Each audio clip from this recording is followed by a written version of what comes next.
L'autre jour, j'étais avec un groupe de filles, de mes amies, et puis Marie, qui est une de ces femmes-là, nous parlait de son plus vieux avec qui elle a des difficultés, et puis tout d'un coup, elle se met à pleurer. Puis tout de suite, en se mettant à pleurer, elle nous dit « Excusez-moi, excusez-moi ». Ça me brise le cœur quand j'entends ça, moi. Quelqu'un, une mère qui parle de ses enfants, qui pleure en parlant et qui s'en excuse. On n'a jamais à s'excuser de pleurer, jamais. Ni à 2 ans, ni à 35 ans, ni à 65 ans. Puis tous les parents ont le droit de pleurer chaque fois qu'ils ont envie de pleurer sans s'en excuser. C'est vraiment important.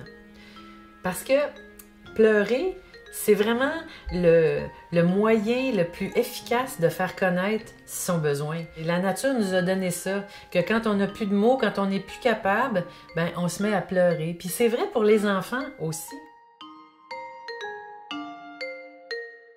Il n'y en a pas d'enfant qui pleure pour rien. Des fois, j'entends ça. Jamais un enfant pleure pour rien.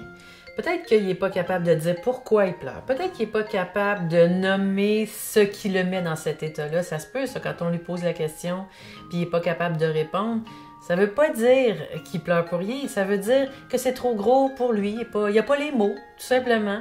Mais il y a quelque chose. On ne pleure pas pour rien. Les larmes, c'est le meilleur moyen qu'on a pour obtenir de l'aide. Puis on a besoin d'aide. On a besoin d'aide quand on est un petit enfant, puis on a beaucoup besoin d'aide quand on est un parent.